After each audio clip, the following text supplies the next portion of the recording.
Hey everybody, we have just started recording. This is Dorie. It is just the top of the hour right now, so we'll get started legit in a couple of minutes. But right now, everybody's just typing in, saying hi, where they're from. This is great. So we have Angel from New Jersey. We have Joe T, who I know is in New York. Hi, Joe T. Gil from London. Jenny from Washington. We have Barcelona, Vancouver, Boston, San Francisco, Anchorage. Hello. Excellent. Oh my God. Pittsburgh, Madison, Toronto, Greenville, Maine, Iowa City, South Africa. I love it. Hey, this is so great. So we have somebody from Basel who's here. UP, Michigan. Excellent. Aga from Milan, Italy. I love all the diversity here. This is great. Cumbria in the north of England. Think Winterfell. That's hysterical. Hi, welcome. So love seeing everybody here. We'll just again wait a couple of minutes before we officially get started because I know, obviously not when I'm hosting the webinar, but oftentimes when I'm on webinars, I am a minute or two late because I'm sort of racing between meetings. So we will pay everybody else that same courtesy, but we will get started momentarily. And just happy to have everyone. We have San Jose and Nebraska and Ohio and London. Oh my goodness, DFW. We have Dijon, France. Bonsoir. Excellent. Well, Vicky, thank you. I know it's evening for you. Thanks for being here. Kashfi from India. Fantastic. Frankfurt. Oh, I love it. So I'm excited, guys. We are very shortly going to be getting started with this webinar. Feel free to, pour your beverages. If you're in Dijon, France, I hope that you deserve it. You can make this wine instead. For me, I will stick with my beloved sparkling water. But hope everybody kicks back. It is my goal today to have this be a fun and informative webinar. This is something I feel very passionately about. You guys, I'm sure, probably saw my emails about this, which is how you came to register. But writing for high-profile publications is something that I have been thinking about, focusing on, researching for basically the past decade, pretty meticulously since 2010. And so I have a lot of thoughts, a lot of ideas, and a lot of strategies, and I'm excited to share them with you. Oh, we have Oleg from Moscow, wonderful. Claire from Vancouver. We have Glenn from Chengdu. I love it. Fantastic. Well, guys, I see right here, it looks like it's 1:03 p.m. So let's go ahead and officially get started so that we're respectful of everybody's time. So again, you probably know this. I'm Dorie Clark, and I'm really glad to be talking with you today about this, writing for high-profile publications. You can see behind me right here, this is my little poster for Reinventing You, which was my first book. And the book arose literally specifically, as a result of writing for high-profile publications. I will tell you more about that shortly as we get into it, about the arc of how I did it and some of the lessons that I learned that I hope can be helpful to you. But it is not an exaggeration to say that writing, specifically making an effort, not just to write things and put them on my own blog or whatever, put them quote unquote into the universe, but really making a specific effort to write for high profile publications with strong brand reputations was instrumental in all the business success that I've had, my ability to write books, my ability to build a speaking career. And so I know that it has been for me, and still is for the people who use this strategy, a really powerful way of accelerating and building your business. So just a few housekeeping things. Throughout the course of our time together, I may periodically ask you a question, and so I love all the engagement and people saying hi from different places, and typing into the chat box. So you are now well rehearsed and practiced on that. So if when we ask a question, you want to type in your response, that's great. We also at the end of the webinar will take open Q&A. So I'd love to hear what's on your mind. I'm going to try to answer a lot of it in the course of the official presentation, but go ahead and do that. Just to give you a sense of how we are going to roll for pretty brief, like 10 minutes or so. I just want to give you a little bit of a history of my arc of how I came to write for high-profile publications, just because I think that the journey is instructive and hopefully has some embedded lessons in it that can be valuable for you. The bulk of the webinar, about let's say 40 minutes or so, is going to be basically me teaching, some of the key principles about how I did it, and how you can do it as well. What you need to know in order to reverse engineer and analyze, being able to break into high-profile publications of your choice. Because my work is in the business sphere. It's probably true for many of you as well. But so I'll be talking about business publications in general. Those are the ones that I'm most familiar with. Like I've written for Forbes, for the Harvard Business Review, for Entrepreneur, for Time, for the World Economic Forum blog, things like that. But the lessons are very transferable regardless of what your field is. So I hope that will be helpful as well. Just so you guys know as well, I did actually create a course about this. I piloted the course, Writing for High Profile Publications, as an in-person workshop last summer, which I did in Boston. It was really great. About 40 people came to it, and it was very powerful. But I kept hearing from folks that, they lived far away, or the dates didn't work, or whatever. They were really interested in the material, and they said, is there a way you can do it again, or is there a way you can do it online? And so I have spent the past year turning this material into an online course. So if you are really interested in this, I will tell you at the end of the webinar how you can join the course. I'd love for you to do it, but it's always my goal to make sure that regardless of whether you decide to do that or not, that the webinar is a valuable learning experience for you. So just so you know, if you're really into it, there is that possibility. And the last thing that I'll say before we dive in is, as with all things, we, in this modern era, we are very like multitasky kind of people, right? It's always like, we're not too far from the telephone. But I am going to try my hardest to create a really present and engaged opportunity for you guys. And so if it is at all possible, I know there's emergency situations and whatever, but it would be great if you'd be able to shut down the phones, shut down the notifications, and really dive in to engage in this, so we can all really be present together in the learning space. So with that, let's go for it. So anyway, the reason that I wanted to share this with you, first and most importantly, why writing for high profile publications? As I mentioned, it's been powerful for building my business, but the thing in business that frankly really annoys me is when people are able to achieve something, whatever that is. They build a big business, or they're able to, get speaking on a particular stage, or, whatever this sort of desirable thing is. And then they hoard the information about how they did it. I find it angering. I find it disingenuous. And for me, it is a way that people replicate the existing power structure, because it's like they have a secret, and then they're not gonna tell anyone about that. That is a kind of scarcity mentality that I find really troubling. And for me, my goal, my metric of success is I would like all of you to be able to write for high-profile publications and share your ideas, because this is not a zero-sum game. I want all of our ideas to be heard and be out there. It is upsetting to me when there are talented professionals who have powerful and important things to say, things to contribute to the discourse, and they are stymied because they just don't know how to break in. They don't know where to start, or they don't know how to approach it, or how to structure it, and so they don't get heard. I would like to try to do my part to correct that, as it were, and to give people the tools that I wish that I had, because I would like for you, if you feel you have something to say, and I think you do, I would like you to be able to do it and to have a wider audience exposed to it. And so with that, let's dive in a little bit. I made a little PowerPoint for you. I don't like it when people just do like the PowerPoint and then they don't show themselves. I think that's a little boring. So you're going to see me, and we'll do a PowerPoint too. So I'm going to figure out about this whole screen sharing situation here. Let's come with me, and we will give it a go here.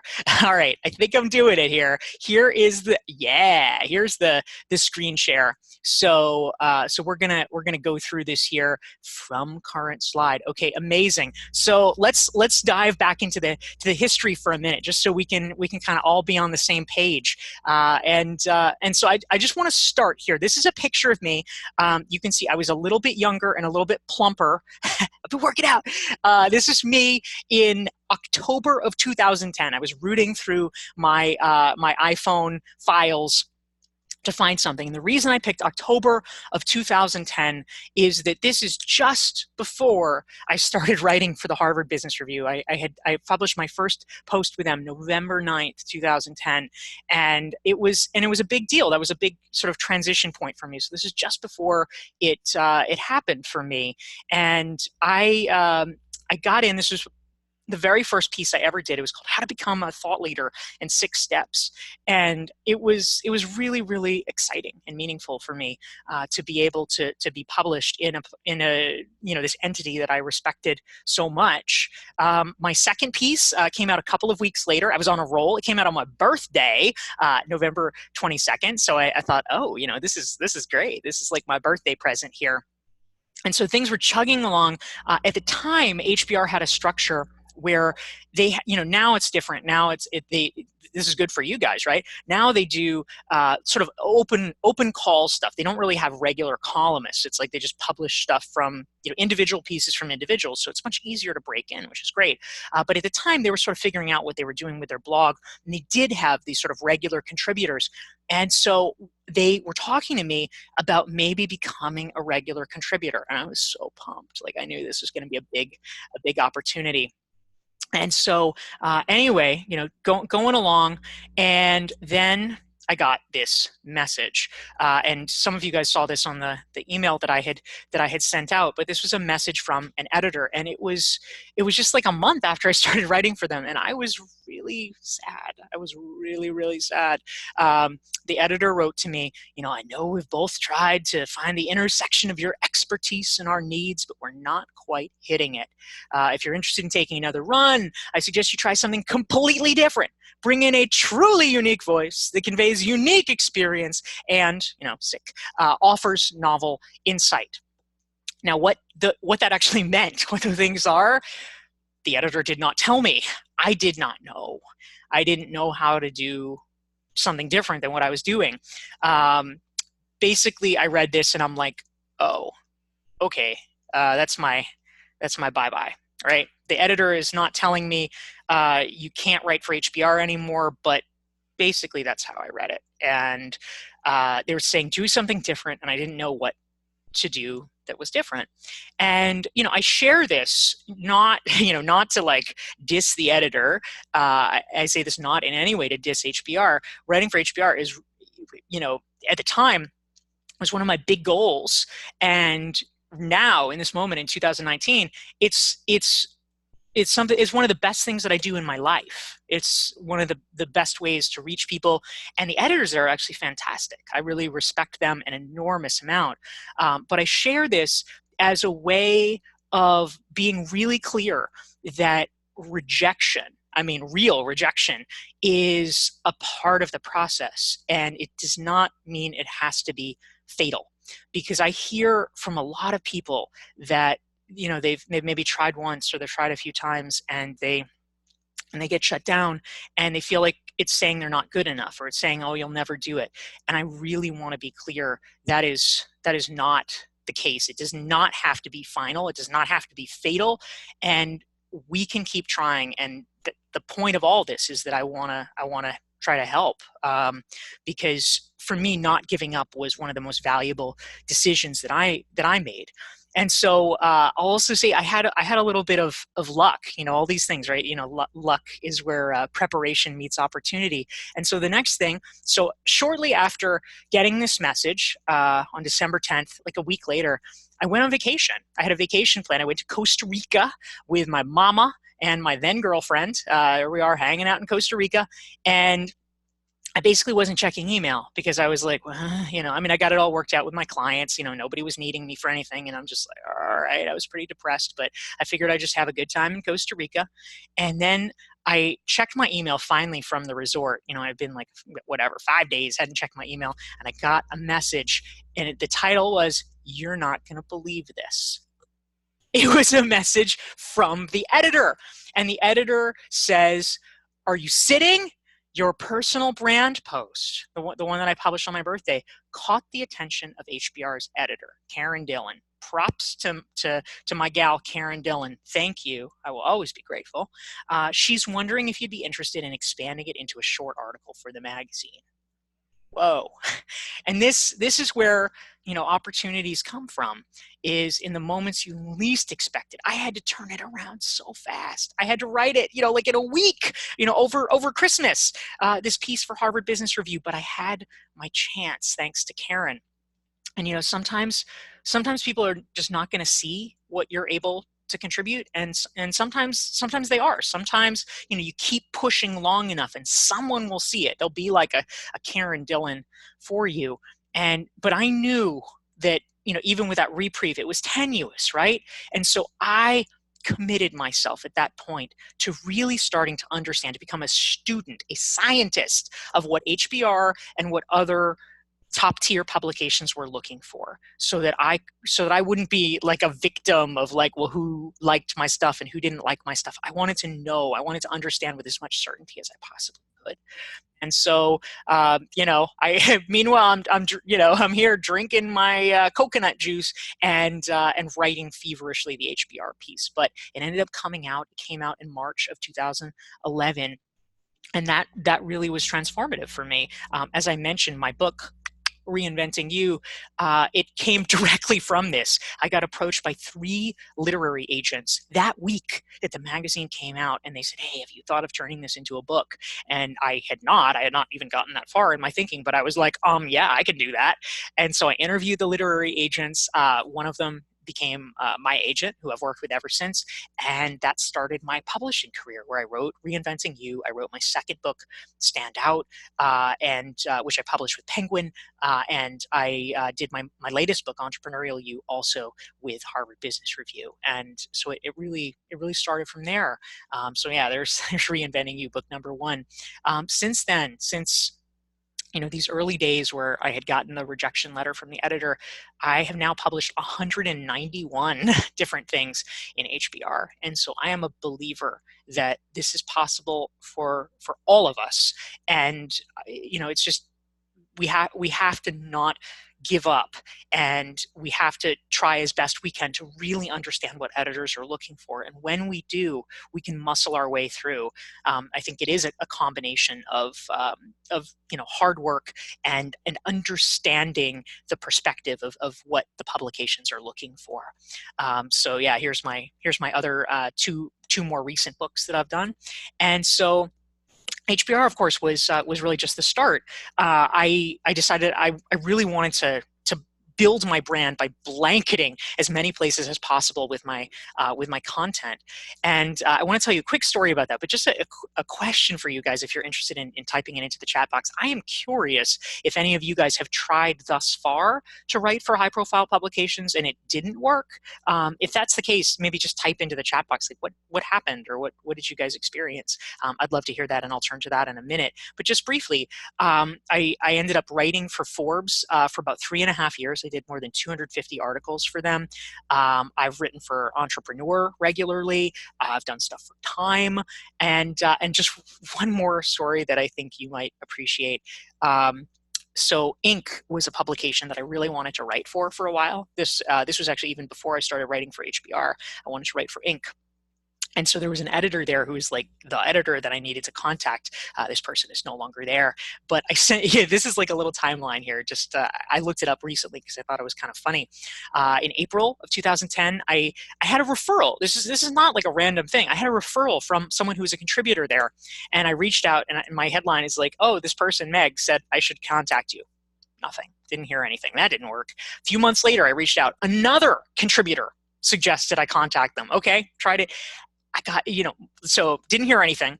So a few weeks later, sent a follow-up, and oh my God, the person responded. I was so excited. At 1:29, the person wrote back and said, that sounds interesting. Suggest some topics. So I was on it. I was prepared. I was ready. And so a half an hour later, you can see the timestamp, a half hour later, I wrote back, and I had this nice detailed thing. I gave the person exactly what they said they wanted. I gave them topics, it was all ready. And I never heard from that person again. You put in the effort, you keep trying. And I mean, of course I followed up after that, but I never heard back from them. And so, sometimes you do hit brick walls, but you keep pushing and you can do it. And this is the coda. It's the part I like. 3 years later, I got an email from Inc. It was a totally different person. They had no idea that 3 years before I had tried to reach out to one of their colleagues, and they were contacting me. They wanted to know if I would consider writing for them.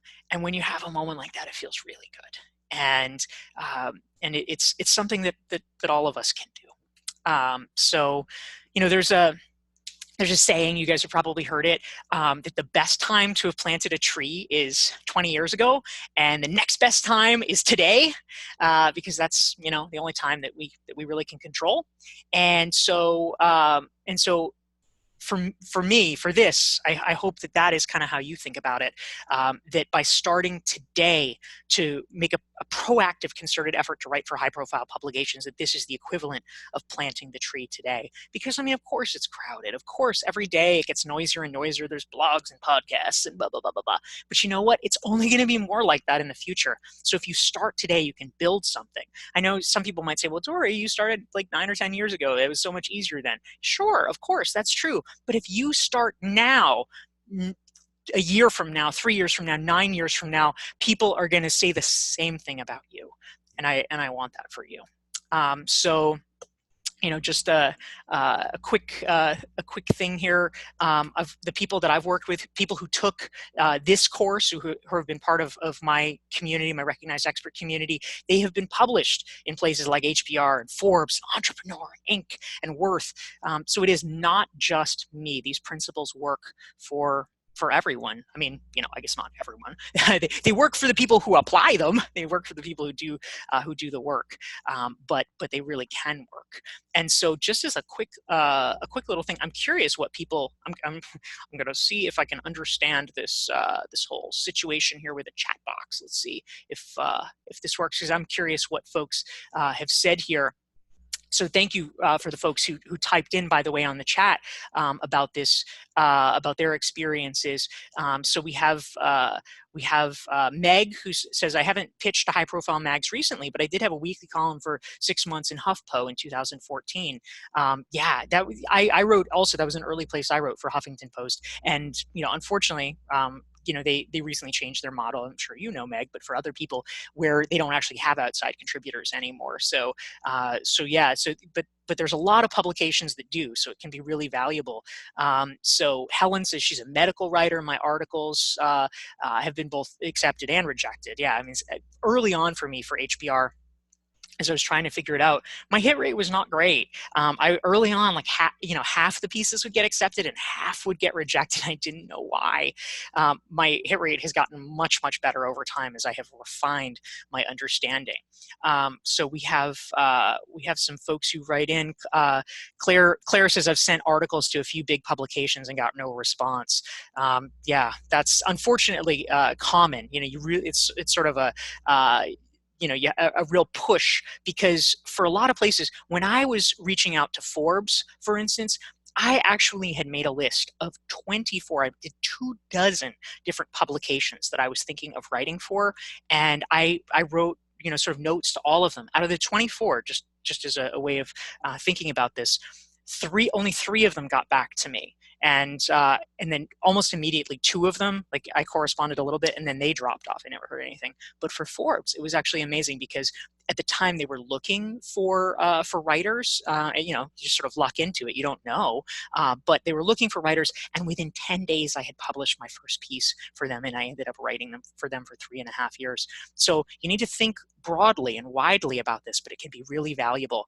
Rick says, "Love the photo. It's like planting. It takes 10 years to sprout." Yeah, absolutely. Thank you, Rick. That's great. Yeah, Sean says 50% hit rate is great, not a disappointment. Thank you, I appreciate it, Sean. Robbie's mentioned that he's been published twice in HBR Ascend, which is the HBR India publication. That's awesome. Love that.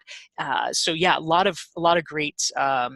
Great comments here. So thank you for the people chiming in on this. So moving forward here, part of the reason why we're we're doing all this. I mean, these are folks, these are pictures of gatherings that I've had, over the past few years. I've started doing, mastermind groups and workshops and things like that. Here's one we did about a year ago. This is one from last summer. This is one from March. But all of these things they're kind of, because there's sort of these intimate gatherings, they're not inexpensive, right? They're in-person workshops. The first one was it's 2-day intensive. It was $3,500. This is a picture of my trajectory mastermind group. It's a year-long mastermind. That is an investment. But I wanted to find a way to create a program so that at a much lower cost, people could really begin to understand these principles and make them accessible to other people. And so with a pilot workshop that I did last summer, I was actually so excited because one of our participants, a great woman, a great coach named Rebecca Zucker from San Francisco, in the workshop, she got an idea for this piece, how to email someone you haven't talked to in forever, which is a great idea. And she wrote it for HBR, and within 3 weeks of doing the workshop, she published it in HBR. Another attendee, her name is Barbara Larson. She got the idea for the publication, and within a couple of months was able to be published in HBR, which was pretty darn cool. So a question for you as we sort of think about this, there's a famous saying, I think it's Nietzsche, a big enough why can endure anyhow. And for me, the reason why I was so passionate about writing for high-profile publications, I knew it would help my business in general, but the big thing for me was that my abiding goal was I really wanted to write a book. And I had been told explicitly by publishers that unless I, quote unquote, grew my platform, unless I kind of became more famous somehow and built a following, I was not going to be allowed. I was not going to be able to get a book contract. And so I knew it was important to me because of that. And so I'm curious if you guys want to type into the chat box, why do you want to write for high profile publications? What is the goal there? Is it to attract new clients? Is it maybe you want a book deal? Is it just, you have an idea you're really passionate about and you want to get it out there? But what is the driving force for you? I'd love to hear your thoughts about that. And so as you're typing that in, I want to dive into some of the key things that I have learned. So one piece, there's two main categories I want to talk about. One is some of the blocks that people have, and the second is the sort of specific techniques that we have. And first, I think it's important to cover the blocks because these are things that I think probably all of us have said this to ourselves at one time or another.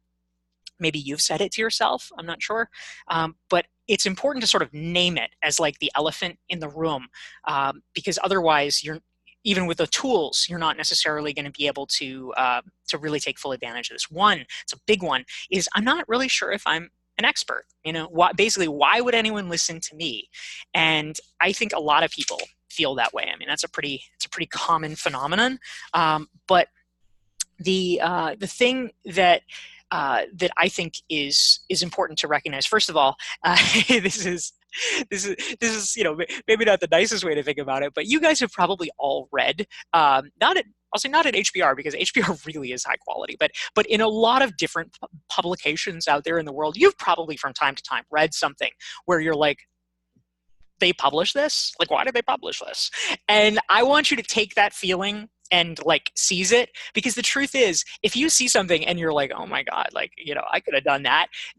The good news is, yes, you could have done that. You could have done better than that. Sometimes things do get published that are not that great. And we don't have to, in our heads, we build it up sometimes. Like you have to be Albert Einstein to publish something. And the truth is, no, you don't. If other people can do it, you can do it. And I think that's an empowering thing to believe. And the truth is, in terms of, I'm not sure I'm an expert.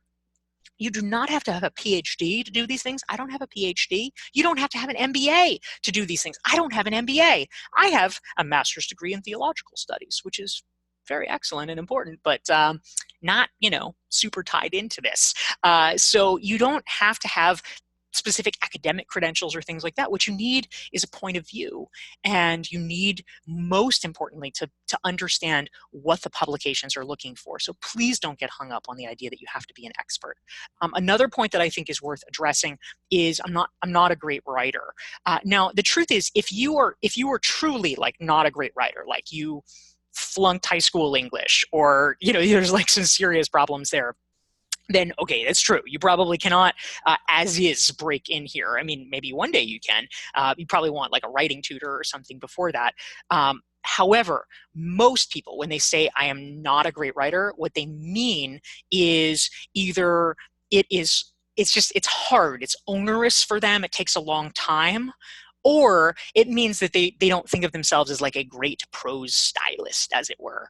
And I think both of those things are super addressable. Number one, if it takes a long time, if it feels complicated, that is normal. The whole reason behind this, and you know why we're talking about this, is that ultimately, if you understand the structure and if you understand what people are looking for, it becomes a heck of a lot easier, because you don't have to be like, oh, where do I start? What should it look like? It's not like you have to invent the form. Once you understand the structure, you can do it, and it becomes much, much faster.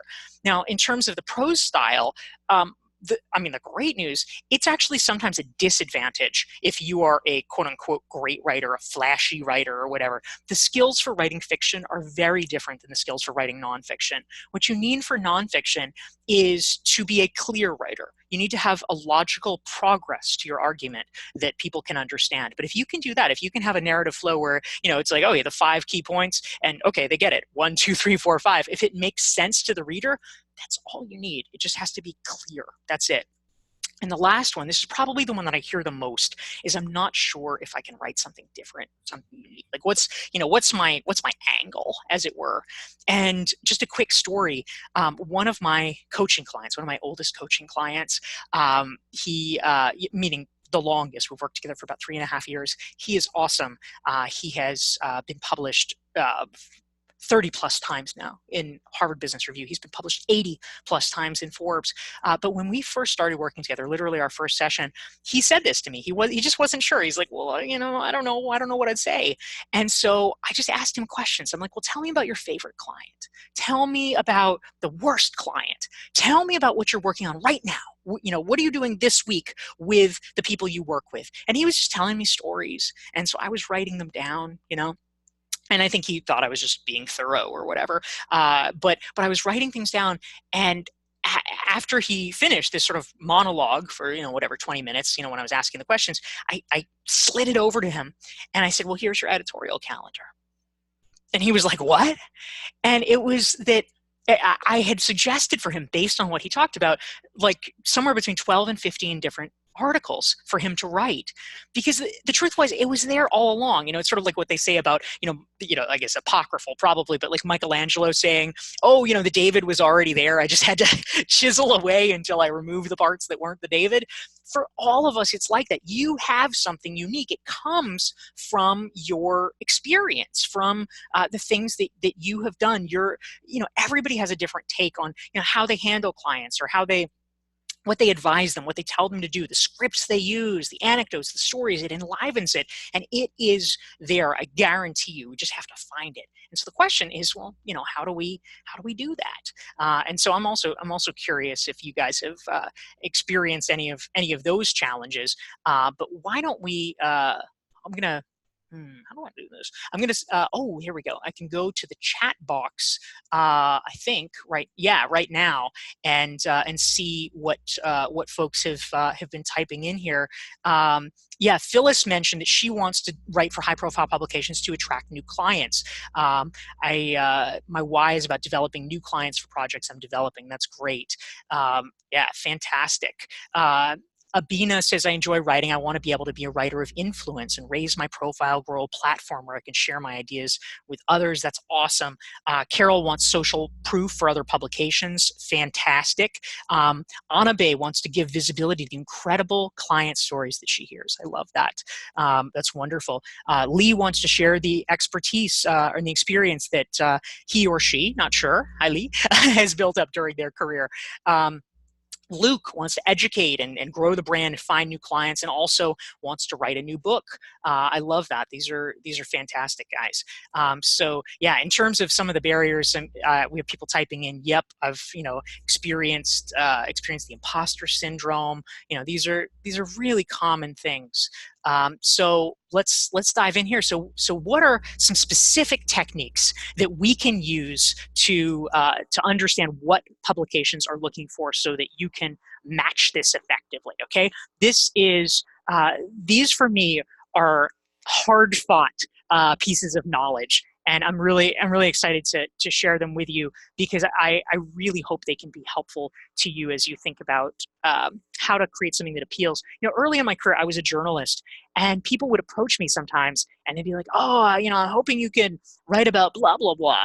And sometimes I'd listen to it, and I'd be like, "Are you kidding? Like, have you ever read this publication?" Because their ideas about what we might be interested in were like so bizarrely wrong, and it just it is so powerful if you can have an intuitive understanding of what the publication is looking for, because when they see it, they're just like, oh, great. Because we all know editors are incredibly busy now. They can't be spending their time taking like the little grain of an idea, even if it's in a crazy, not really right form, and sculpting it. They're too busy to do that. We need to give it to them in as finalized a form as possible so that they can literally say, oh, I can totally see that in my publication, and then like plunk it in. We need to do the heavy lifting for them. So that is why point number one is understanding the house style. And what I mean by that, really immerse yourself in the publications that you want to write for. How do you know who you want to write for? Well, some of you probably have publications that you are fanboys or fangirls of already, so you may have that list. But if you're not sure, what I would do is ask yourself the question. This is number one. Where do your clients, your ideal clients, congregate? Okay, so, because ideally you're doing this because you want, I mean, there's many reasons, but one reason is you probably want to attract more clients, right? So do a survey. I mean, it could be casual, just like when you talk to them, when you see them. You could even like literally do a survey monkey or something. But like, what do they read? What publications do they read? Because if they see you writing for those publications, it is such an extra jolt of credibility. Oh my gosh, you're not only someone that they know in real life, but all of a sudden you are famous, quote unquote, because they have read you in the publication that they admire. So find out what your clients read, where they are. And then number two, start reading it really regularly to understand these sort of basics. One easy thing is how long are the pieces? You may note, for instance, if you write for ink, it's much shorter. They want things that are really pithy, like 500 words is not uncommon for an ink piece. HBR, if they saw that, if you gave them a 500-word piece, they'd be like, are you smoking crack? That's totally not right. A minimum for HBR would be about 700 words, and I would say a maximum is for a blog post is typically about 1,200 words. But the sweet spot, if you were writing for them, is, let's call it between 800 and 1,000. I'll say 900 is maybe the ideal for them in terms of what they are looking for and what to them. I mean, I say not as an HBR editor, but what I have extrapolated of their viewpoint. 900 words is a very appropriate and respectable length for an HBR piece. So understanding that is key. You also want to get a sense of like, what are the topics that they like to write about? The ideal thing you want to aim for is you don't want to give them a topic that like they've literally never written about before. That is, especially over time, as you build up a relationship as a trusted contributor, they will probably give you more leeway to experiment. But early on, they're not going to give you leeway. They don't know who you are. So you don't want to be proposing an entire subject area that they never do, right? So if you say, oh, I want to do a blah, blah, blah deep dive on cryptocurrency. I mean, I'm making this up. I have no idea. I haven't studied for these publications if they write about cryptocurrency. But if they like literally never have, that's probably not the best thing. What you want to do, picture a Venn diagram, okay? Your Venn diagram, you remember it's the two overlapping circles like this. And so what you want to do is pick a topic, a general topic area that they have written about before. So it's like in their realm of things they talk about, but you are doing a new angle on it. It's something that a piece that has not been said before. That is powerful. And I would also say that it's important to, in terms of just understanding what is part of the discourse. Many times these publications have newsletters. So you can subscribe not just to the publication, but also like HBR, for instance, has daily newsletters where they'll send you like their tips and things like that. Subscribe to all of that so you can begin to almost by osmosis understand, okay, these are the types of things they write about. This is the type of language. You've probably heard about examples where writers, in order to like imbibe the voice of writers that, famous writers that they admire, will like literally retype the piece. So it's like soaks into them. That's the kind of thing you want to do. You want to read so regularly for these publications that you can almost like breathe their style, right? I mean, there's little things you look for, like do they use contractions? Are they a do not kind of publication, or are they a don't kind of publication? Do they like, here's another sort of dividing line for a lot of publications, do they like listicles? Some do, right? 6 ways to blah blah blah, or whatever. Some publications don't like that at all. I will say there are some exceptions for sure, but in general, HBR doesn't like listicle kind of stuff. I mean, they might have a numbered thing that happens sometimes, but more than anything, HBR wants to create stuff that feels like it has intellectual heft. So like you would never see a piece for HBR where it's like 6 ways to become a badass in your business, right? I mean, you can imagine there are business publications that would print that.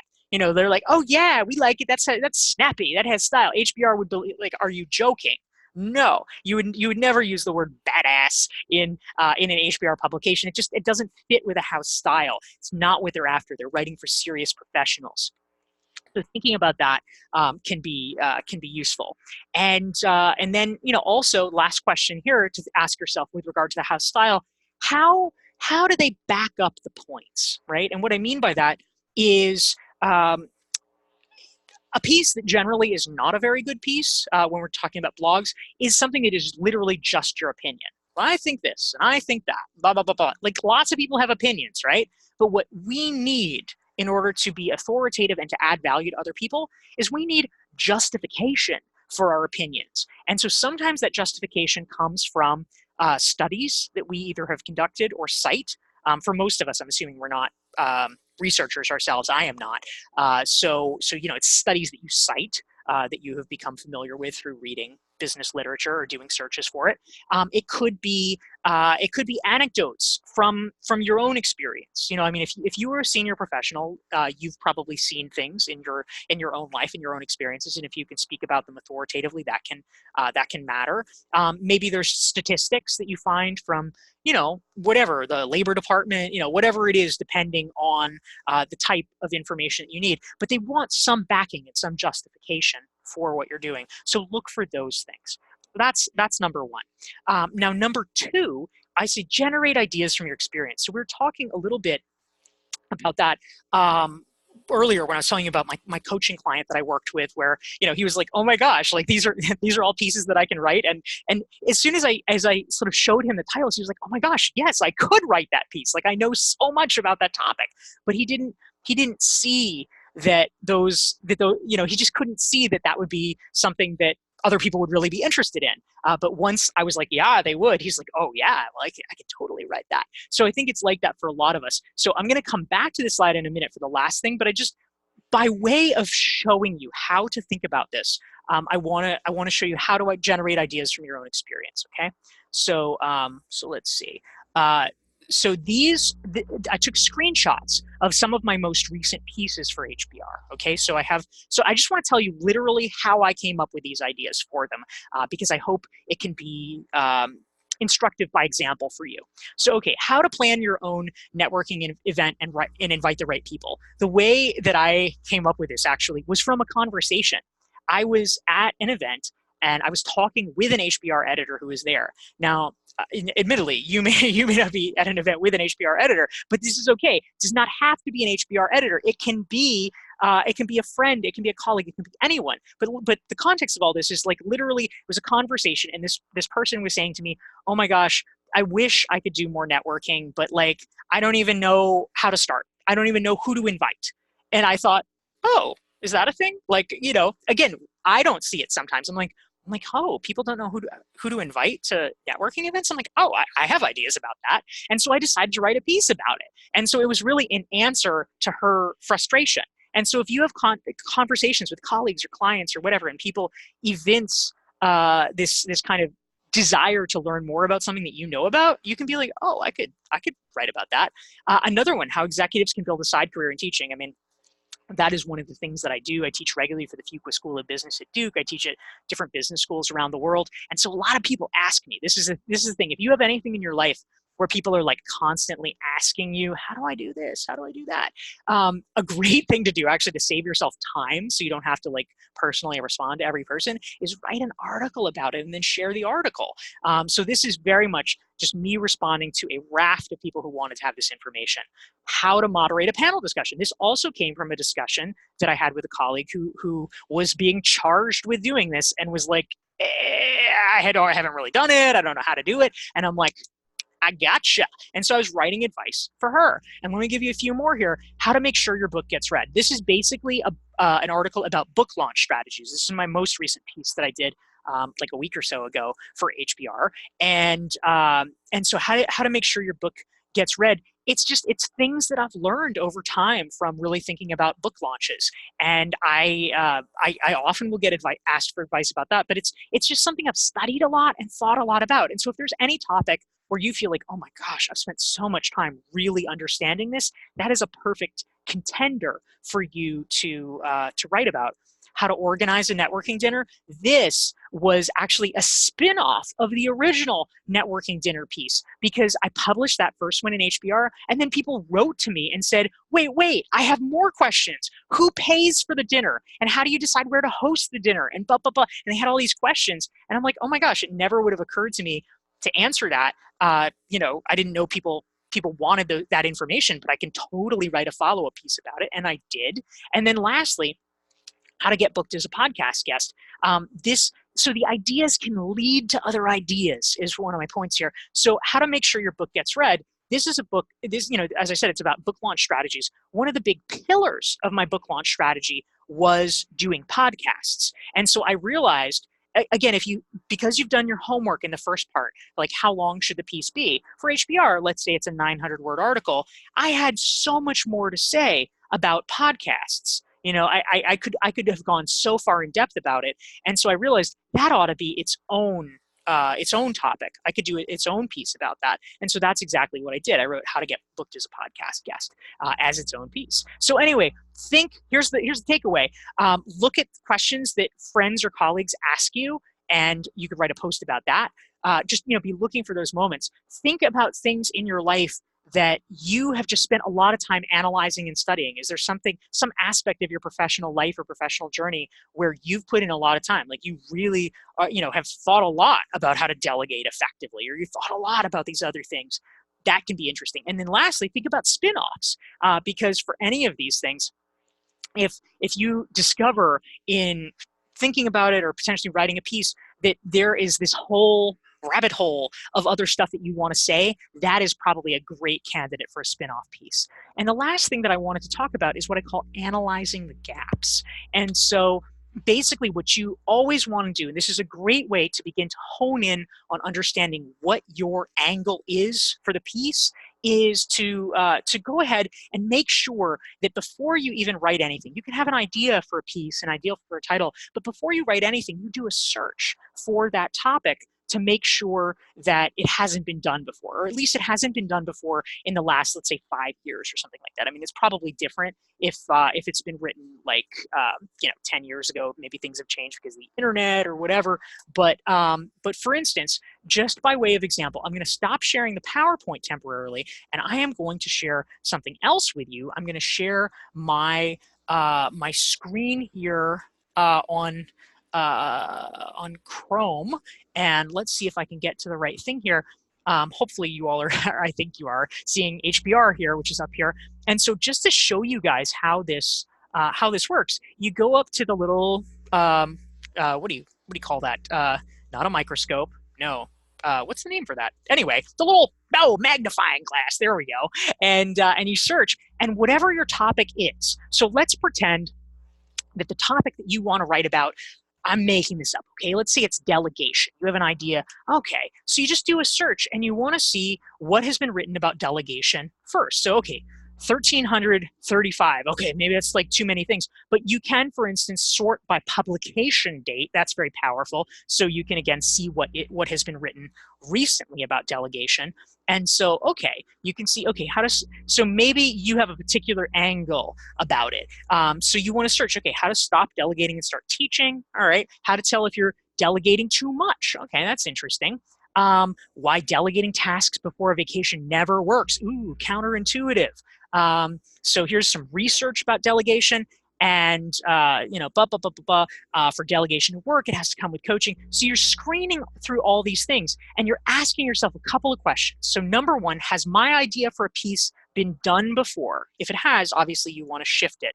Number two, are there articles here that I'm going to want to link to? This is important because it is, so if you are somebody who, again, like me, is not a research professor, if you're not conducting original research yourself, which is most of us, you want to have some research to connect to so that there's real grounding in your facts. And if you look here, you can say, oh, research, delegating more can increase your earnings. That sounds very relevant. So you can read that article and find out Thomas Hubbard's research and say, oh, fantastic, I'll link to that in my article. And that helps me make my point in a better way. So it can really bolster it. And so it enables you to see if your topic has been done. It enables you to find great pieces that you can link to, and it may present different ideas because you can say, oh look, I'm making this up, right? But like all the work about delegation has been done for people at senior levels, but I don't see anything here about how if you're a junior employee, you can delegate. That's important. Like they need to delegate too, but they may not have a lot of staff that they could delegate to. So how do we solve that? And so it can kind of spark ideas for you when you see what the gaps are. This is the methodology that I use to be writing, these articles and pitching the articles. So anyway, I hope that is helpful. I'm going to go back now to sharing the PowerPoint. So we'll go back to this guy.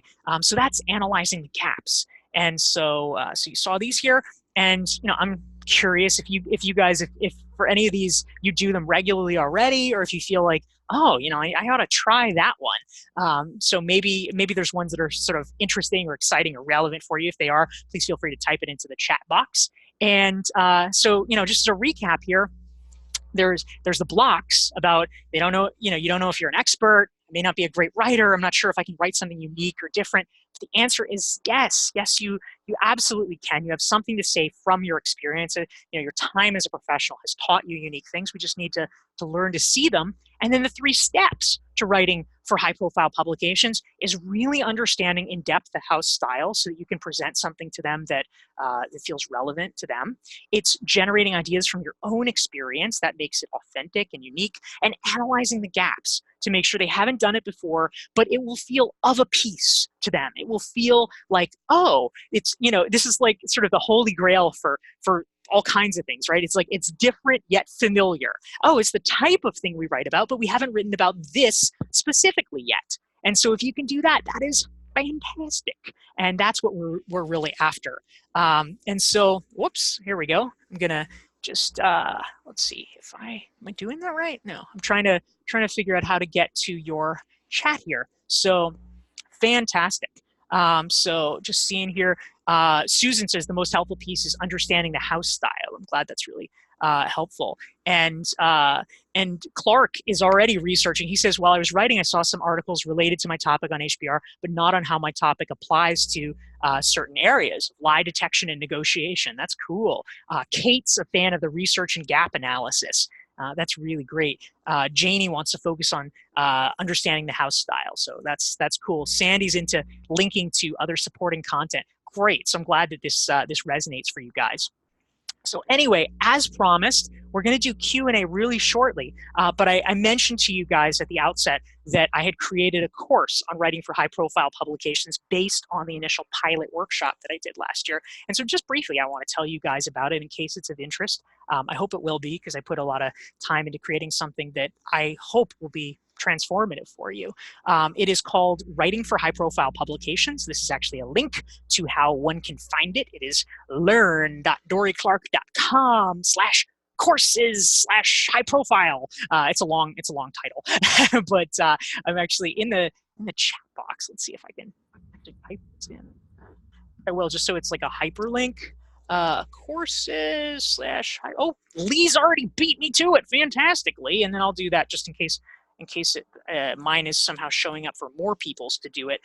So here we go, learn.dorieclark.com/courses/high profile. There's a link for anyone's interested in it. But like, what is this course about? I will just tell you super briefly. I'm going to share the screen for you for this.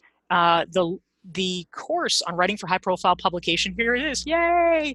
I'm okay. Don't get dizzy here. I'm going to scroll down to the bottom really fast so you can see here, because we have a whole listing of what is included in the course. So it's a video course. It's about 5 hours of content, but it's broken up into different modules, so it's very digestible. But so we have special modules about how to make your work a fit for high-profile publications. We go into a lot more detail about the topics we talked about. How to structure things, how to do that gap analysis, how to really understand the house style. And how to match the voice of high-profile publications. So we're really going in depth there. We have a Q&A actually with a panel of 3 people who have been published multiple times by the Harvard Business Review, where they talk exactly about the steps that they took to approach editors, to break in, dealing with setbacks and how they managed to kind of get in. There's actually there's handouts for the course as well as the video content. So we have actual examples of successful pitches that people use. So you can borrow the language and adapt it as appropriate to you. We have a whole exercise. I was especially happy about this during the workshop. We had a whole section where we did a live brainstorming activity where I trained people how to brainstorm ideas. That was where I mentioned earlier, Rebecca Zucker came up with the idea on the spot for her post. That originated from this brainstorming exercise, which is pretty cool. It works pretty well. And there was a live critique of draft articles. So we could really kind of get in depth about what worked, what didn't, etc. In chapter 4, I teach people to analyze the structure in depth of successful articles, why they work, what are the specifics so that people can emulate that. And the last part, this is important, right, is how do you pitch high-profile publications? You're obviously working really hard to create something that is worthy of being published. Well, how do you do it? How do you break in and capture their attention? And so we did a special interview with a woman named Cara Canella, who's a professional freelance writer. She's written for any number of prominent business publications for money, and she explained her strategies and how she did that. And there was also a couple of special bonuses, which is pretty awesome. I did interviews at the program with Sarah Green Carmichael, who for 12 years was an executive editor. I mean, not the whole time an executive editor. She worked her way up, but she ultimately was executive editor of Harvard Business Review. She was at the time. She actually recently left and went to Barron's. But so she explained in detail what HBR is looking for. And also my editor, Jeff Kehoe at HBR Press, talked about writing books for HBR and what that looked like. So, a couple of cool bonuses. And then there's content creation tip sheets. So just kind of quick hits about what people need to know. And so that's what the course is like. I'm pretty pumped about it, and think that it's something that hopefully is valuable for folks. And I'm just going to go momentarily back, stop sharing that, and I'm going to go back to the amazing PowerPoint. We're learning this whole screen sharing process. I think it's going pretty well overall. And so a couple of things. A fun moment with Sarah Green Carmichael. There we had a super good time. My man Jeff, us chatting there. That was a great conversation. But what were the results here?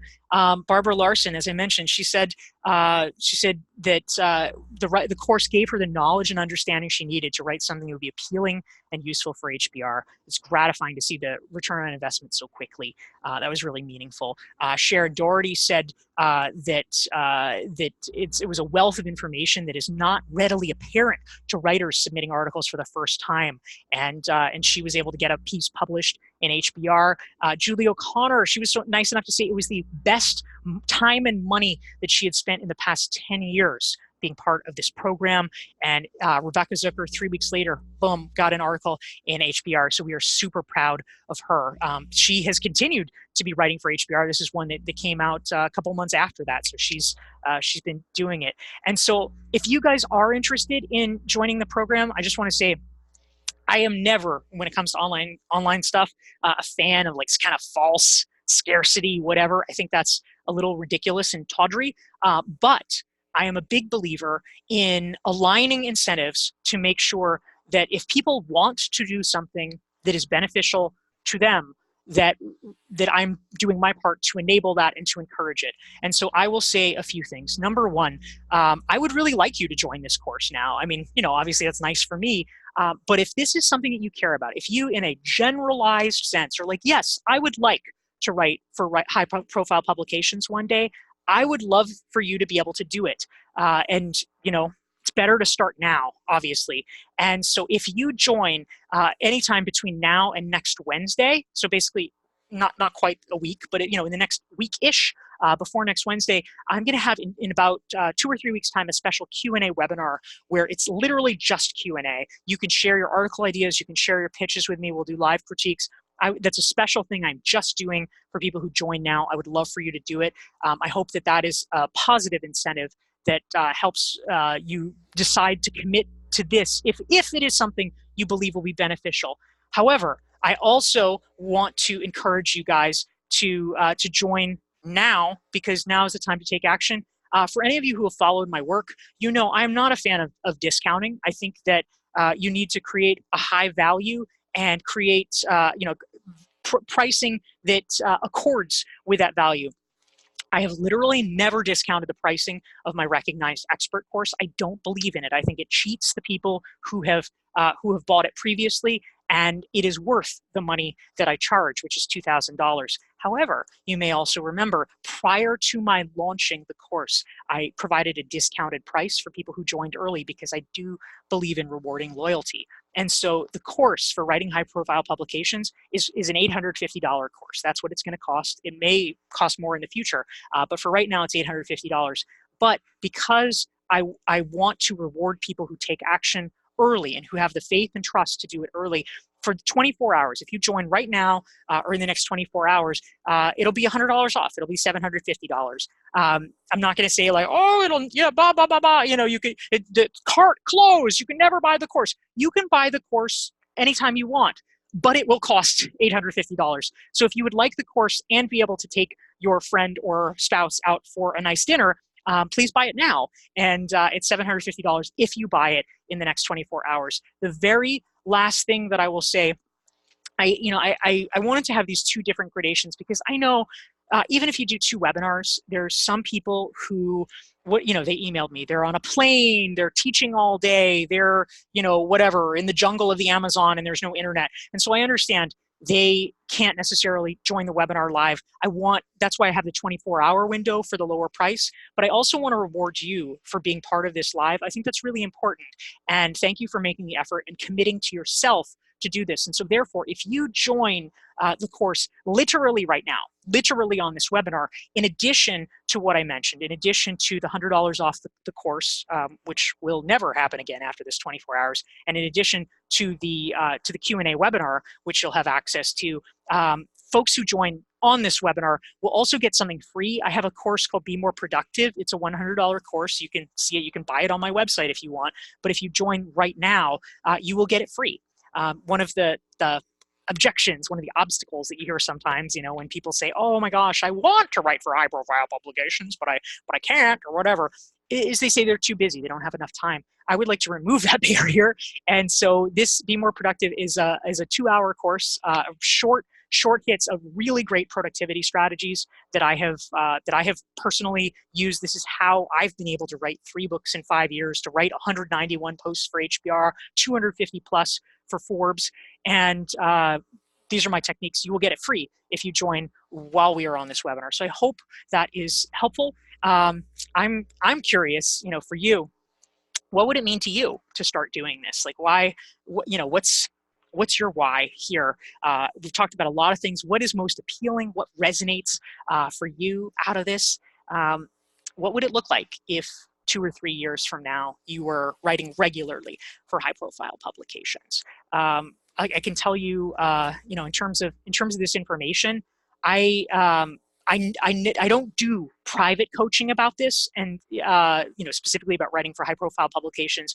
I only do in-depth coaching with my actual coaching clients, my executive coaching clients.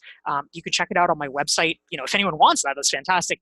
It is a $25,000 program that I do for folks over a 6-month period. So it's very in-depth kind of stuff, but so many people ask me about writing for high profile publications. And so I wanted to create a way that was much more affordable for regular professionals to learn the things that I've learned over the past decade. And just want to, clarify why people wouldn't want to do this, just so we're clear.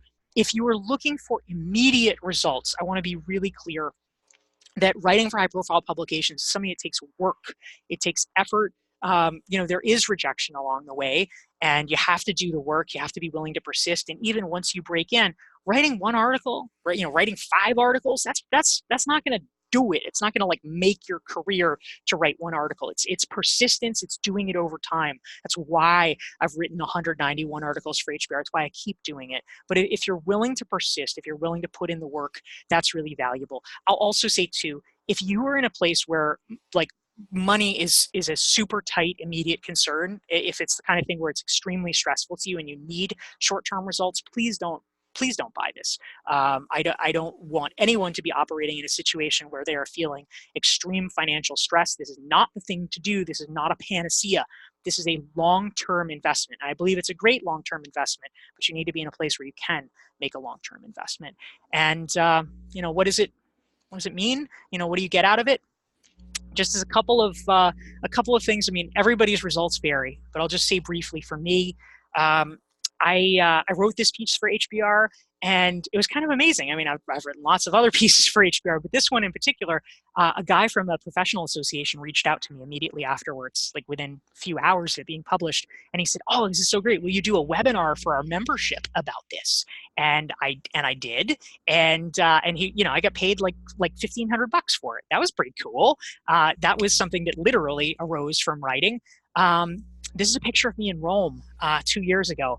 I got reached out to by a guy who worked at a pharmaceutical company, and people at his team for years had been reading my pieces in Forbes, in Entrepreneur, in HBR, in different places, and they needed a speaker. They knew from that I spoke about it. I named my price, and they paid it, and they flew me business class to Rome, and I got to take a vacation while 5 days hanging out in Rome giving this speech. That was pretty cool. That came from writing for high profile publications. And this is actually a moment that is captured in the course recording. It was pretty neat. This is Ann Sugar. She's a friend. She's a member of the recognized expert community that I run, and she writes regularly for HBR. And she literally, while she was at the session, she got an email from HBR asking her to be on HBR's podcast, talking about one of the articles she had written for HBR. So she saw this, so she wrote this article. HBR clearly knew that she knew about the topic, and she got to be on the special podcast that gets huge listenership about it. She was pretty darn pleased, which was great. And so, again, right, best time to plant the trees 20 years ago. The next best time is today. And so if it's of interest to you, love to have you join the program, and let's dive into some Q&A here. Let's talk about the things that are of interest to you guys, and dive into it. So I'm looking here in the chat section. If you've been typing your questions in the Q&A, forgive me, because there's only so many cognitive overload things. I want to make sure I'm looking in the right place. So right now I'm looking in the chat box. If you've typed your question in the Q&A box, just retype it in the chat if you don't mind. That would be great. So a question here, I'll just dive into to this here. Let's see. Catherine wants to know, is there overlap with the recognized expert course? I would say it's very minimal. This is a super deep dive into exactly what it says, writing for high profile publications. In recognized expert, we talk about it like this much. Here we talk about it this much. So if you are interested specifically in this, there's not really overlap in writing in recognized expert. So hope that helps. Wendelin wants to know, what do your days look like? How do you manage your time? How long does it take you to write an article? So there were times early on when I was really making a push, and so for a period of about 3 years, for Forbes especially, I was writing between 5 and 10 articles per month just for Forbes, and then in addition to that, HBR, stuff like that. And so I was spending probably a full day, maybe even 2 days a week, just writing because I was like really going deep.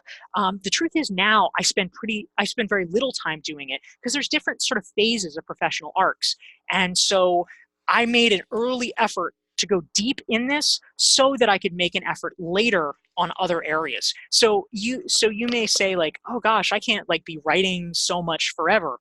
The answer is no, you don't have to spend so much time writing forever. If you have a concerted push where you write a lot for a period of time, or, if you write a little bit, but do it, very, very consistently for a long time, you can get very powerful results. It's the result of the compounding of having written a lot. And so for me, right now, I spend very little time writing. I probably do maybe 2 articles a month, really primarily just for HBR, although occasionally for other things. And the answer is, how long does it take me to write an article for HBR? This is something I talk about a lot. Actually, for those who are interested, I have another course called the Rapid Content Creation Masterclass. That is $200 course, and that is specifically about writing rapidly. So if that's your thing that you're interested in, it's about how to do it, high quality pieces really fast. Writing an HBR piece takes me I would say 90 minutes on average, between 90 minutes and 2 hours. Obviously it used to take longer and now it's sort of whittled down. But if anybody's interested in that, it's learn.dorieclark.com/courses/ I think it's content. I think that's right. Tell me if that's not right, but I think that is correct there. And Kirsten wants to know, was I able to utilize those 190 plus articles for my books?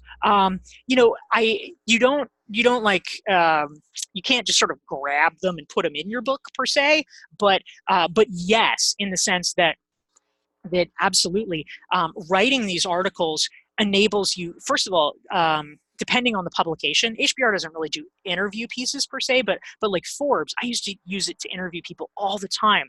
And so you can use the raw source material of the interviews and turn it into something slightly different. But that you can totally put in a book. That's really helpful. Also, frankly, writing for high-profile publications can be a great networking tool because if you are interviewing people, it gives you a ticket to meet people you wouldn't otherwise be able to meet, which is kind of awesome. So it allows you to test out ideas. It allows you to see which pieces and which ideas gain traction and which don't. So it's a great way of kind of testing things if you want to write a book. Angel wants to know, how do I get access to the Be More Productive course? Great question. If you have purchased the Writing for High Profile Publications course, which I guess your question implies. So if so, thank you. I appreciate it. For anybody who does that, I will email you within the next 24 hours a coupon code. And you can go to the Be More Productive and then plug in the coupon code and you will get it for free. So that will be coming. So watch for that. So let's see. DeCara wants to know, when does the window close? So yeah, three different windows. So really, what I would say, if you're interested in buying, now is the best time to do it because you get 3 exciting things. One is it will you get access to the Q&A webinar. It's going to happen in a couple of weeks. You will pay $750 instead of $850, which is a good deal. And number 3, if you purchase right now during the webinar before before things end in whatever 20 minutes, you will also get Be More Productive for free. So now is a great time to do it. But in terms of when the windows close, 24 hours is the window for the $750 price, and I believe next Wednesday is the window for access to the Q&A webinar. So let's see. Meg wanted to know, what about publications like the Forbes Council, whose contributors pay for the privilege of writing for them? Do you include those places in your suggestions of high-profile publications? So this is an interesting question. When I was writing for Forbes, that was not what I did. I was a regular contributor, so they actually paid me to write for them, albeit not handsomely, let's be honest, but nonetheless, I was paid for it. So Forbes Coaches Council or other things like that, I mean, I have a mixed opinion. I will say, personally, I would not do it just because I get annoyed about so-called pay-to-play situations. I just don't want to do it because I'm like, come on, guys. But all this being said, the ability to say you write for Forbes, if you are going to use it a lot, if you're going to take advantage of it and really reach out and interview a ton of people, you can make an argument that it is a reasonable investment. So I leave it to your conscience about what is the best way to do it. Depending how you use it, it may be a good investment or not. But the way that I think about these things and sort of the orientation that I have is about writing for places where you're not having to pay to do so. Let's see. So, once Janie wants to know, once the course is purchased, how long do we have access to the course video materials? The answer, Janie, is forever. So, so yes, if you're interested, if you think there's any point between now and the apocalypse when you would be interested in this, this is a good time to do it. Let's see. Una says, I already have the Be More Productive course. Can it be deducted from the price? Email me about that. We will work something out. We will figure something out for you, Una. Glory wants to know, how do you pitch to editors? So the course, Writing for High-Profile Publications, talks more about this. But the basic idea, what I would say briefly, Glory, is the very best thing you can do is to try to find a so-called warm lead, so meaning someone you know who is connected to that editor, hopefully another contributor, something like that. This is where LinkedIn is super helpful. So you can see who you know that knows that person, and then ask them, first of all, if they will either make an introduction, or depending how well you know them, you can ask them for advice about how to approach the publication. There are some publications, like Inc., for instance, that now has an open submission form. If you go on Inc.com and you Google around, you can find it, like a contributor submission form, and you can apply and they will evaluate it. But for other publications, it's a little bit trickier how to do it. So try to find, through some clever Googling, the name of like an online editor, or a web editor is usually the titles, or like articles editor, and find a name of a real person, and then see if there's a way that you can work a connection to somebody that knows them. That would be the best way to do that. So Sonia wanted to know, what questions did I ask the guy who thought he didn't have anything to contribute? So really, it's just a question of drawing out your own experience. So the basic questions were like, I mean, I started with like, tell me what you're working on with your coaching clients right now. And he'd say, oh, well, there's this one guy, and he's really kind of alienating his direct reports. And so, I'm like, oh, well, what did you tell him? How did you do blah, blah, blah, blah, blah. And so it's like really drilling down into what they did. And all of a sudden it's like, oh, well, that's actually kind of a unique idea around that. So it can literally start with like, what are you working on right now? What client did you see yesterday? You can think historically, who is your best client? Why were they the best? Like, what was the result they got? How did you get them that result? Like, what did you tell them? What did you ask them, et cetera, et cetera. So that's helpful. Jenny wants to know, is the course useful for people? Whoa, so many questions. Hold on. Is the course useful for people interested in writing for high-profile publications that are not business publications, like the New York Times or Washington Post, et cetera? How transferable is the content? So what I will say, you're exactly right, Jenny. Sort of the discourse is couched around business publications, but yes, the content is actually really transferable. Much of the dialogue in the course is around specifically, like HBR, Harvard Business Review, is used as kind of a test case, but there is a reason for that, which is that Harvard Business Review, frankly, it has the highest standards of any of the business publications that I know, and most publications in general.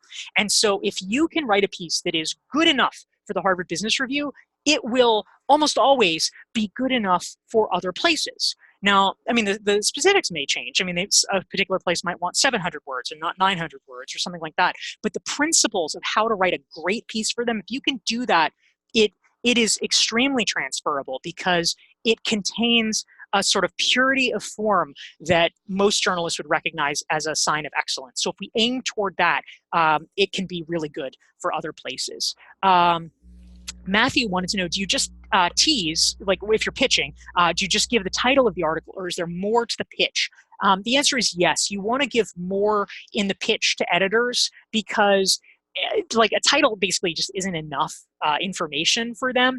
It's actually interesting for different editors. They actually want different things. Some of them are going to say, you know what, I want the whole article. Just give me the whole article so I can look at it, because they feel like there's often a lot of places in between a paragraph pitch and an article where things could either go right or go wrong, and they just want to see the article.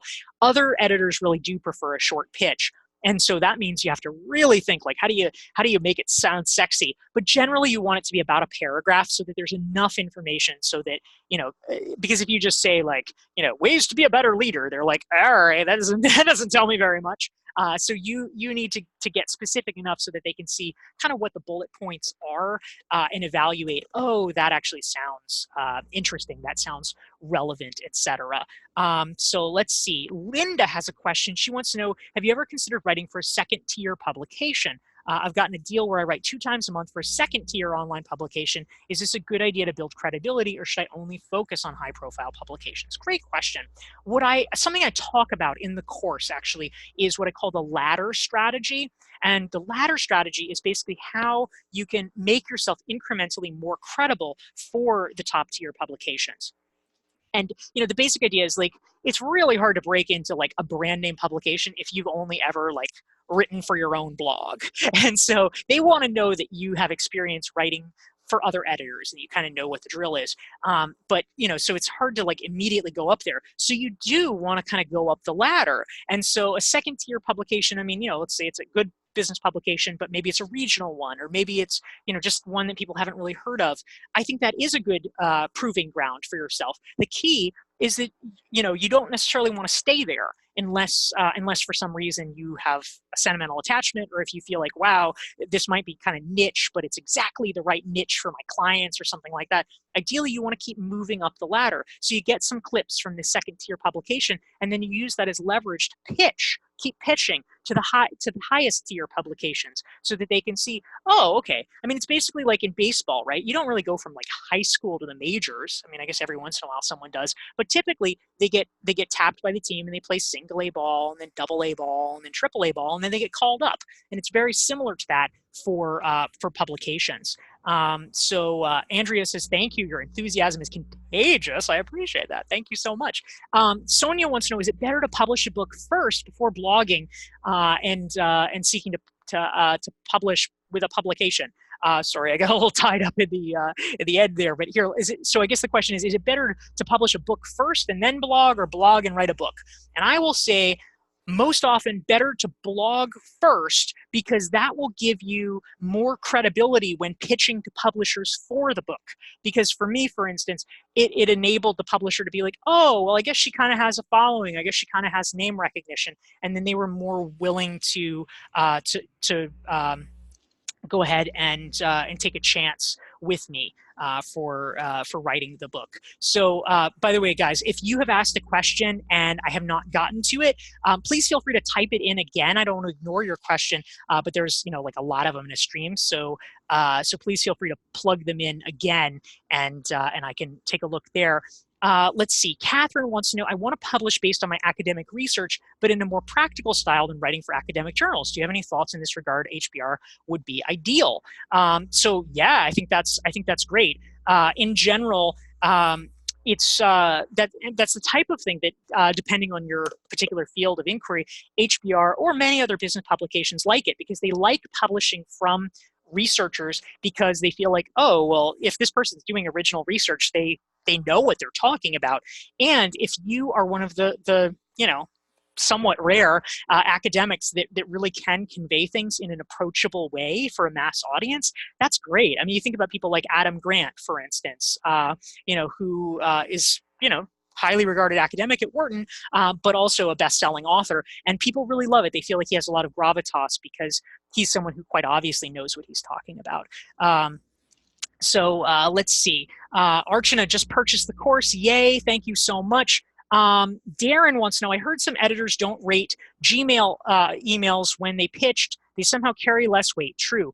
So I think what you're saying, Darren, is that if you have a Gmail address, that would an editor not take you as seriously with your pitch? And, I mean, I guess it would be Gmail versus having your own domain name, I think is the implication. So like mine, is Dorie at dorieclark.com. So, it's possible. I think it is a great idea if you don't have it already, if you can get it to get your own domain name. I feel like we should all have that. I think that's a good branding tool. But I think the main thing, if you have what I will call a respectable Gmail address, then I think it's fine. If it's, Darren dot whatever your last name is at Gmail, that seems fine. It's not raising any flags. The thing that looks less professional, if you're like Hot Rod Guy 714 at Gmail, that it's like, who is this person? But if it's reasonably professional, I think that that's fine. Let's see. April wants to know, do you think marketing is a topic area that is oversaturated? Well, marketing is a really big topic area. So I would say, if we're talking like, if you're writing about marketing as its own like big thing, then sure. But there's so many facets of marketing. I mean, my gosh, if there's a million, right? It's like AI in marketing, SEO in marketing. It could be Facebook marketing. It could be referral based marketing. I mean, literally, you want to think narrow, you want to think micro categories, and when you do that, it's no longer saturated. You can find a place there. Let's see. Sarah wants to know, how does your background and how you market yourself impact the likelihood of your piece being accepted for publications? So this is something I actually talk about quite a bit in my Recognized Expert course, specifically around the concept of social proof. So one of the best things, and in the Writing for High Profile Publications course, you'll see examples of this in the sample pitch that we give out.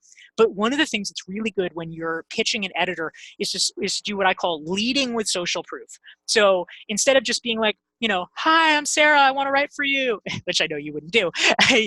What is really good to do is lead with social proof, meaning what is your credibility stated up front so that people will know to take you seriously. So you can show your credibility by affiliating yourself with brands that are already well known. So for instance, if it was Linda, who was mentioning writing for this second tier publication, she could say, hi, I'm Linda, I'm a consultant, and I, blah, blah, blah. I've previously written for X publication and Y publication. It's like, oh, okay, we're citing it there. That's pretty good.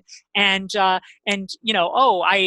consulted for clients such as X, Y, and Z. Oh, look, those are places I've heard of. And so it makes the editor sort of relax, because they're like, oh, okay, this is not like a random weirdo. This is a professional who clearly has done things for other professional publications and corporations, so she probably knows what she's talking about. I'll at least read her piece. So leading with social proof is really one of the best things that you can do. So Jane wrote in, oh, this is exciting. Jane says, Dorie, while I was on your webinar, I got an email back from my editor, and she gave me the go-ahead on my book. Yes. Oh my God, Jane, that's amazing. I am very pleased that clearly I'm your lucky charm. I think that must be it, right? It's all me. No, it's all you. And I'm very proud of you, and everyone is proud of you. So congratulations. That is great news. I love it. So excellent. Sandy wants to know, my partner has already authored a book. I'm assuming you mean like a business partner. How do you use that effectively to pitch for other publication opportunities? If that's the case, I mean, one thing you could probably do is leverage that person's social proof by, I'm making this up, maybe you guys start co-writing blog posts together. And then, you kind of, sort of do that. So it's easier for that person to break in, perhaps because they've written a book, and then you can start gaining the social proof of blogging, kind of piggybacking a little bit. That can be really helpful. So let's see. David wants to know, Dorie, in your view, should how-to articles be the first type to focus on as you begin to write for publications to keep your content practical and keep yourself grounded? Also, do you allocate a specific time and space, or have a particular daily or weekly ritual for generating your article ideas? So I'll answer the second one first. I definitely don't have a sort of particular ritual for coming up with ideas. You certainly could sort of set aside brainstorming time, but for me, it's actually much more in the moment. I've just trained myself to notice them.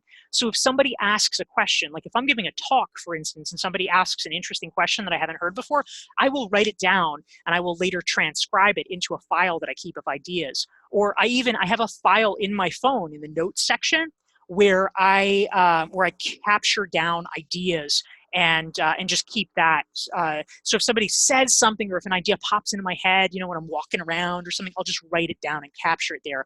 So I now have a super long Word document with all the ideas. And how-to articles, yeah, I mean, if you have ideas for other things, I mean, certainly feel free to explore them. But in general, how-to ideas are the bread and butter of business publications. That is a great place to start because everybody can use practical advice for sure. Claire wants to know, did I ever get rejected by a business publication because I didn't have an MBA? The answer is no. And I never lost a consulting client or anything like that. People, once you have enough results, people totally don't care about your academic credentials. Linda says she signed up. Thank you, Linda. That's fantastic. I appreciate it. Excellent. So, guys, I'm looking at the clock now, and it is here in New York. It is 2:29. We're getting ready to close out here. So I should probably sign off. But thank you all for your thoughtful questions, for your engagement. I truly hope that this has been helpful for you guys. I believe in having the best ideas shared, and I know you guys have lots of ideas and experiences, and I want you to be able to share them more widely with people so we can make a bigger difference. If you have joined the Writing for High Profile Publication course already, yay, I'm excited, and I'm happy to have you in there as part of it. I hope you love it. I hope it spurs you to be able to get published, and I hope you will keep me posted closely on all these things. I will be in touch with you about when we schedule the Q&A webinar so we can talk even more. But if you're thinking about it, again, this is a great time because you will have lifetime access to the course. The Be More Productive course, if you sign up like in the next minute, I guess you can still get that for free. And if you sign up in the next 24 hours, you will be able to have the lowest price ever that this will have. It's $100 off. You might as well save $100 and get yourself a nice dinner instead. So I hope you will join it, and I hope more than anything that this is a way to really help catapult you to the next phase of your career, the way that Writing for High Profile Publications has done for me. So thank you for taking your time, and take care, everybody. Thanks.